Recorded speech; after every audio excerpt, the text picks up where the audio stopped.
Hello friends, आज हम लोग भारतीय इतिहास को जानने की कोशिश करेंगे। देखिए, बोर्ड पर लिखा गया भारतीय इतिहास। तो सबसे पहले आज हम शुरुआत करते हैं किसके? भारतीय इतिहास। तो जानते हैं कि भारतीय इतिहास क्या है, इतिहास का मतलब क्या होता है। देखिए, भारतीय इतिहास, इतिहास का परिभाषा क्या हो सकता है? इतिहास का परिभाषा हम यही कहते हैं कि अतीतों का अध्ययन क्या कहलाता है? इतिहास। अतीत का अध्ययन, जो अतीत में घटना घट चुकी है उसी का हम लोग अध्ययन करते हैं। किस में? इतिहास में। अब अतीत में बहुत सी घटनाएं घटी है तो हम सभी का अध्ययन नहीं करते हैं। हाँ, अध्ययन उसका करते हैं जिसका कोई न कोई हमें प्रमाण मिलता है। तो अतीत का अध्ययन क्या कहलाया? इतिहास। अतीतों का अध्ययन इतिहास कहलाता है। इतिहास कहलाता है। आपके घर के आसपास कुछ ऐसा होगा जो बहुत पुराना होगा, लेकिन उसका कहीं वर्णन नहीं है, इसलिए उसके बारे में हम पढ़ते नहीं हैं। और जिसका वर्णन कोई पुस्तक में हो, कोई ग्रंथ में हो, कोई विदेशी यात्री किया हो, उसी को हम लोग पढ़ते हैं किस में? इतिहास में। तो इतिहास के यदि पिता की बात किया जाए तो इनके पिता कहलाते हैं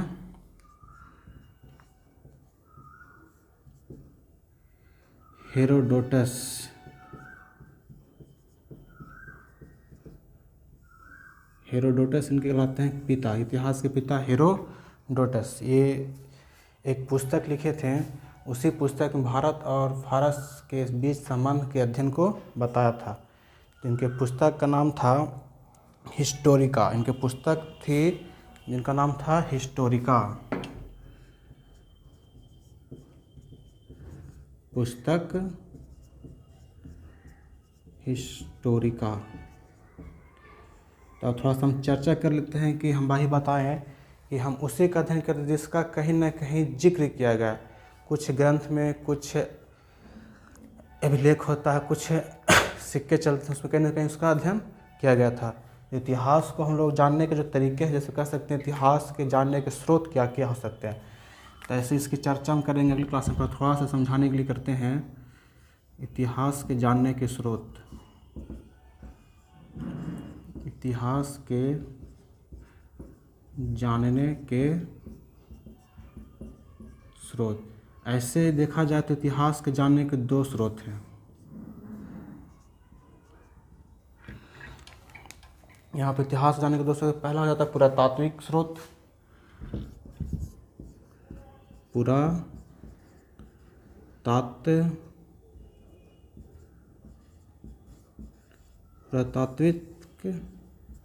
स्रोत, इसको कहा जाता है आर्कियोलॉजिकल सोर्स। एक होता है साहित्यिक स्रोत। साहित्यिक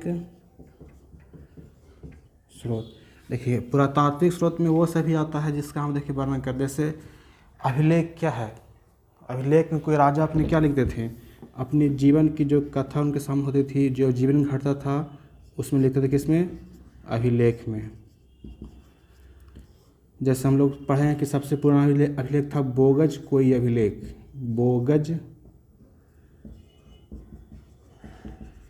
बोगज कोई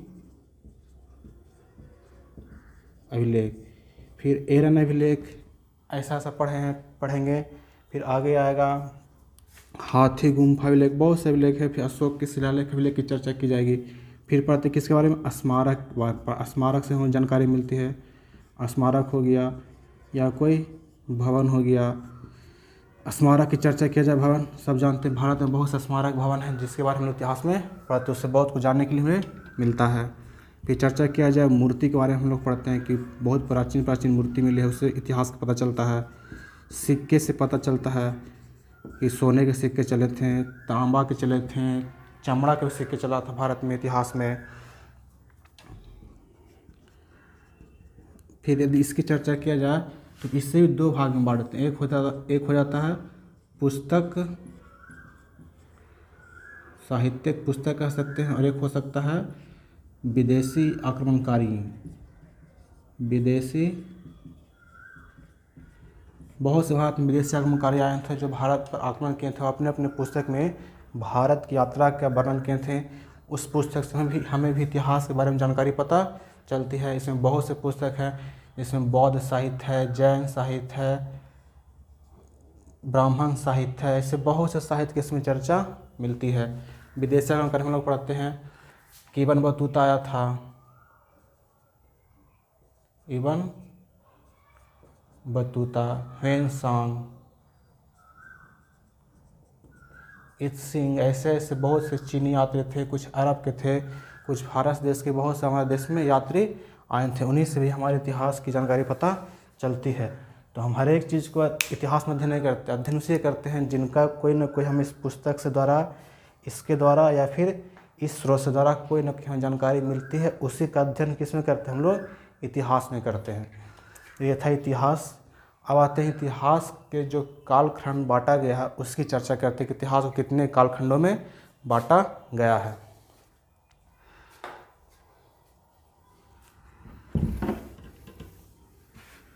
इस तरह की चर्चा एक अलग क्लास में की जाएगी। यदि इतिहास के हम कालखंड की चर्चा करें, इतिहास को कितने कालखंड में बांटा गया है। इतिहास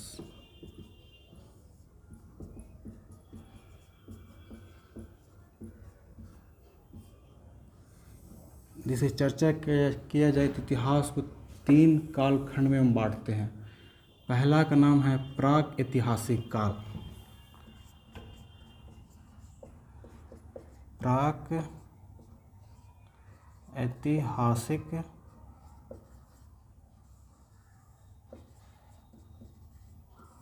इसका हो जाता आद्य ऐतिहासिक काल। आद्य ऐतिहासिक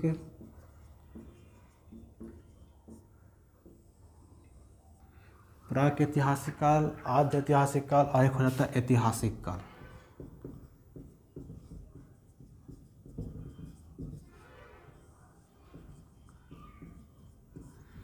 अब तीनों को देखते हैं कि आखिर तीनों है क्या। तो यदि हम इतिहास प्राक ऐतिहासिक की चर्चा किया जाए, देखिए इसमें क्या लिखा, क्या कहा गया, मतलब इसमें जो हम पढ़ते हैं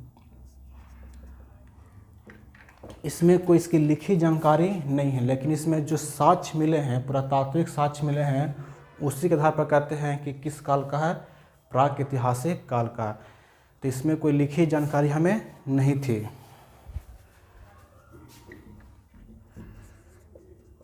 कोई लिखित जानकारी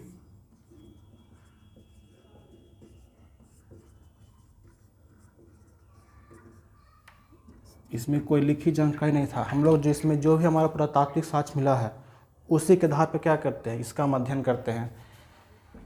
इसमें क्या है, पुरातात्विक साक्ष्य मिला है। पुरातात्विक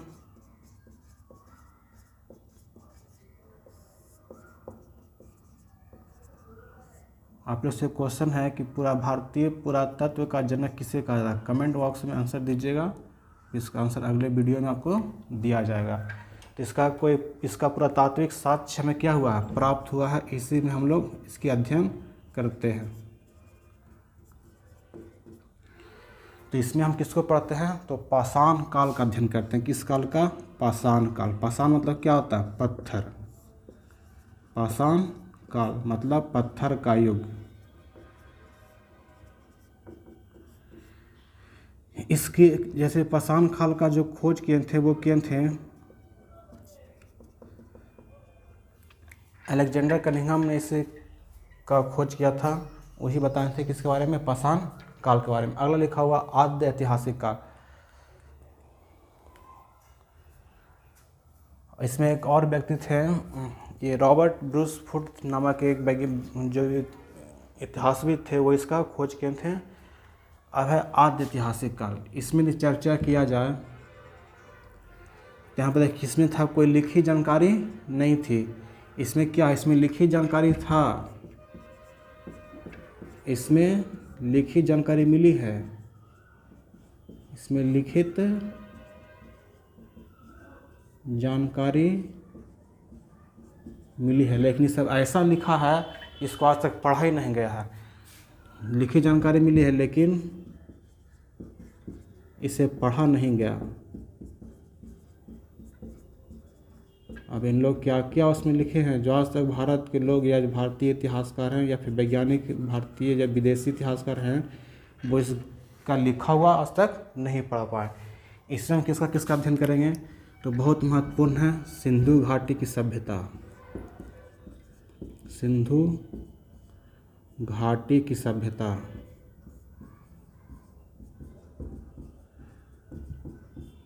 और एक पढ़ेंगे इसमें वैदिक सभ्यता के बारे में। वैदिक सभ्यता। अब आता है ऐतिहासिक काल। इसमें था कोई लिखित जानकारी नहीं थी, पुरातात्विक साक्ष्य प्राप्त हुए, उसी का इसका अध्ययन करते हैं। इसमें है लिखित जानकारी मिली है लेकिन इसे पढ़ा ही नहीं गया कि इसमें क्या लिखा हुआ है। यदि अगर आगे चर्चा किया जाए ऐतिहासिक काल का, तो इसमें क्या है, इसमें लिखित जानकारी मिली भी है और पढ़ा भी गया है। लिखित जानकारी प्राप्त हुई है तथा इसे पढ़ा भी गया है। इसमें मेरा लिखित जानकारी भी मिली है और साथ में से पढ़ा भी गया है। जैसे देखिए इसी में हम लोग पढ़ें किसके बारे में, प्राचीन काल के बारे में।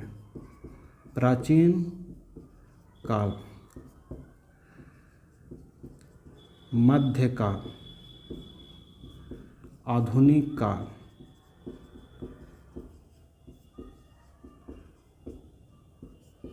फिर एक आता है इसमें नेहरू का काल आता है, जो हमारा जब भारत आज़ाद हुआ तो उसके बाद जो समय था 1964-65 तक, वो नेहरू काल के नाम से जाना जाता है।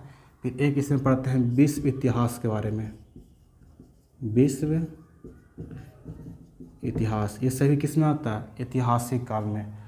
तो भारतीय इतिहास को जानने के लिए 3 कालखंड बांटा जाता है, प्राक ऐतिहासिक काल, आद्य ऐतिहासिक काल और ऐतिहासिक काल। इसमें क्या होता है, इसमें कोई लिखी जानकारी नहीं थी, जो भी हम इसके बारे में पढ़ते हैं वो सिर्फ पुरातात्विक साक्ष्य मिला था, उसी के आधार पर कहते हैं कि ये प्राक ऐतिहासिक काल था। आद्य ऐतिहासिक की चर्चा किया जाए तो इसमें लिखी जानकारी नहीं मिली है, लिखी जानकारी मिली है लेकिन इसको पढ़ा नहीं गया, जो लोगों के द्वारा इसे पढ़ नहीं पाया था।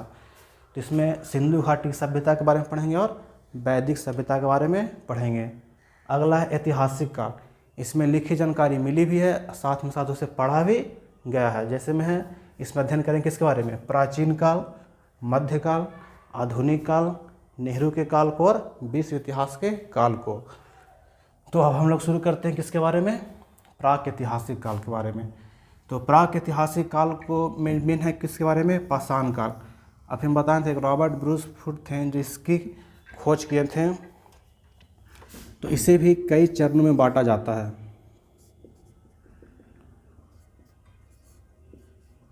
पहला पूरा पाषाण काल,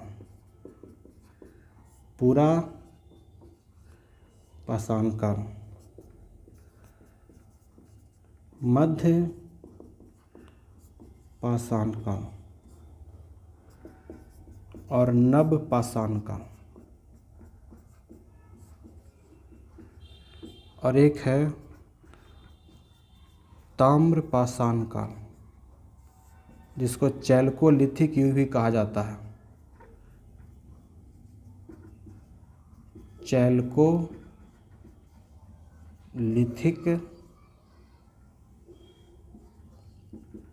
युग। तो देखिए पूरा पाषाण काल, मध्य पाषाण काल, नव पाषाण काल और ताम्र पाषाण काल। तो अब इसका थोड़ा सा कालखंड देख लेते हैं। जो शुरुआत था, मतलब शुरुआती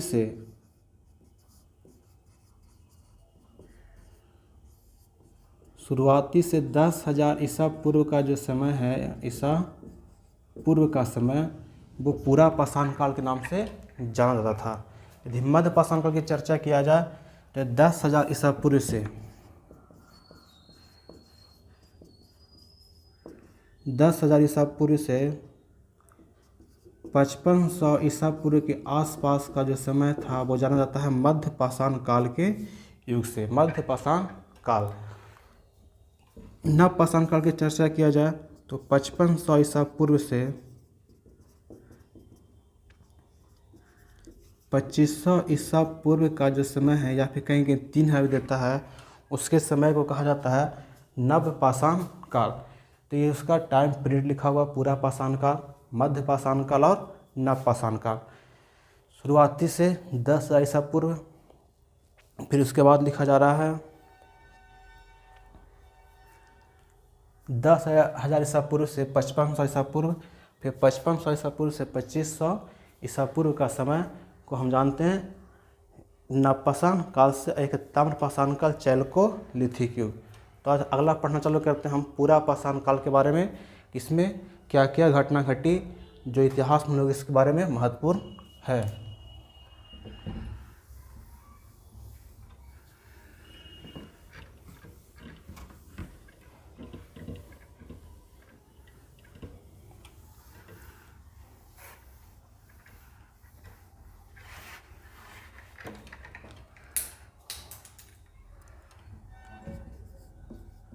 पूरा पाषाण काल, आगे टाइम पीरियड लिखा हुआ था शुरुआती से 10,000 ईसा पूर्व तक। देखिए इस जो काल है ना, ये काल, इसमें कुछ महत्वपूर्ण बातें हैं जिसके बारे में पढ़ते हैं। ये जो काल है, पहले तो इसका हमें प्रमाण कहाँ कहाँ से मिलता है। तो जो भी जैसे नदी घाटी होती है, जो नदी का जो क्षेत्र होता है उसे नदी घाटी कहते हैं। इसमें 3 महत्वपूर्ण नदी घाटी थी जिसका नाम था सोहन, बेलन, इसका साक्ष्य,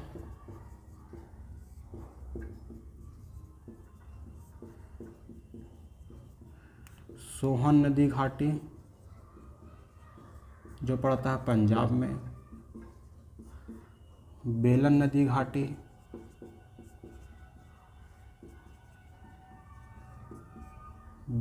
पड़ती है उत्तर प्रदेश, और नर्मदा नदी घाटी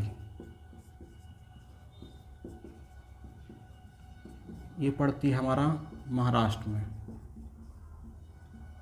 तो ये 3 जगह से ही इसका साक्ष्य मिलता है। सोहन नदी घाटी, बेलन नदी घाटी और नर्मदा नदी घाटी से पूरा पाषाण काल का क्या मिलता है, हमें साक्ष्य मिलता है। अब इस समय में देखा गया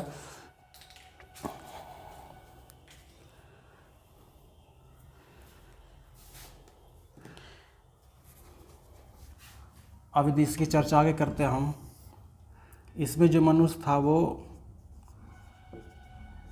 आदि मानव, समझ में आता, आदि मानव कि इन्हें कोई अपने फिक्र की चिंता, मतलब अपने जो परिवार था उसकी चिंता नहीं थी। अपना जहाँ मन जिस अवस्था में रहते थे, खाते थे, पीते थे, और जैसे मनुष्य बिना कपड़ा के भी ये लोग रहते थे। तो मनुष्य क्या थे, आदि मानव थे उस समय। फिर इसी समय मनुष्य क्या थे, एक आखेटक होता। आखेटक मतलब क्या होता है, जो जंगली जीवों को मार करके खाता है। तो मनुष्य आदि मानव थे, आखेटक, मनुष्य आदि मानव थे, आखेटक थे, और खाना बदोश थे। खाना बदोश जो जिसे कहा जाता है खाद्य संग्राहक भी कहा जाता था, खाद्य संग्राहक, खाद्य संग्राहक, ये खाने की तलाश में इधर उधर घूमते रहते थे। तो मनुष्य आदि मानव, आखेटक और खाना बदोश। इस समय एक बहुत महत्वपूर्ण खोज हुआ था आग का। आग का आविष्कार मनुष्य ने किया। आग का आविष्कार